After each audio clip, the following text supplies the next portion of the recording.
Thank you, Mr. Chair, and thank you for conducting this hearing. And the American Academy of Pediatrics, or AAP, represents over 67,000 pediatricians across the country. After USCIS decided to deport critically ill children, AAP wrote a letter to you, Acting Director Cuccinelli, and to Acting DHS Secretary Kevin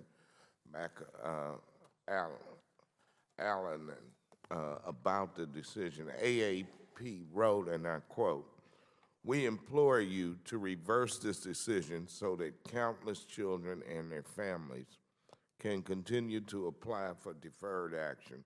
For some children, this is a matter of life and death."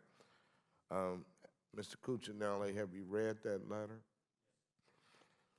Turn on your mic for me, please.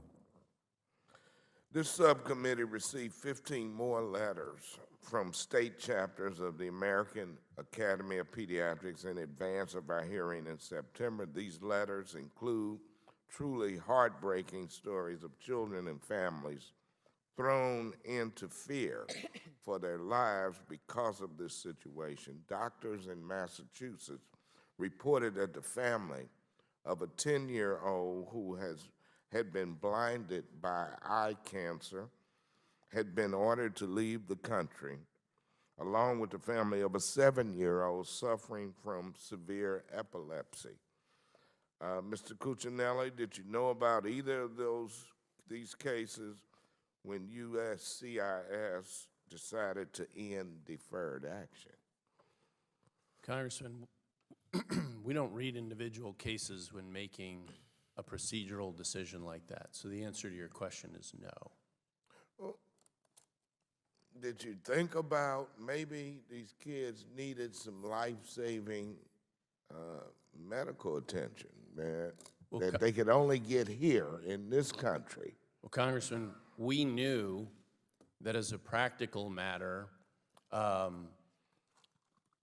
they had come to us seeking deferred action affirmatively. They weren't in removal proceedings. None of the cases we've talked about before USCIS were in removal proceedings. None were threatened with deportation. I have heard ICE people say that they were not on, none of these people would be on any targeted list. So when we withdrew from the exercise of deferred action in these circumstances, we knew that deferred action continued to be available to every single one of these sympathetic families. Okay, listen to this. Pediatricians in Indiana reported that parents of at least 2 infants in a neonatal intensive care unit received letters from USCIS telling them to leave the country within 33 days. Imagine that. You have just had a child that is so sick, she is in NICU. At the moment, your child's health should be the only thing you have to worry about. The U.S. government orders you to pack up and leave the country. Mr. Cuccinelli, did you know about these cases before USCIS decided to end deferred action? Yeah, my answer is the same as the earlier example, sir. Which is?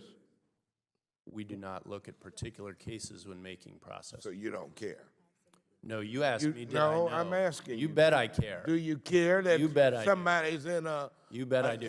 And it would be great neonatal we could take intensive care care of unit this. about We to had die? a law. If you cared enough to pass a law, we'd enforce Let it. me ask you this. What would you recommend those parents do when they receive that letter? Well, what we expected most of them to do was very little, candidly. We send a lot of those letters out, and not in circumstances like you're talking about. You want them to leave the country, pack up their stuff, take their sick child and go? Either that or make their case in the immigration process where it's appropriate to do so, All to in stay. the middle of them being there trying, hoping and praying that they save their child's life. Which is why deferred action continues to How exist cruel. elsewhere in DHS. How cruel. Really? Really? I don't believe this. I yield back.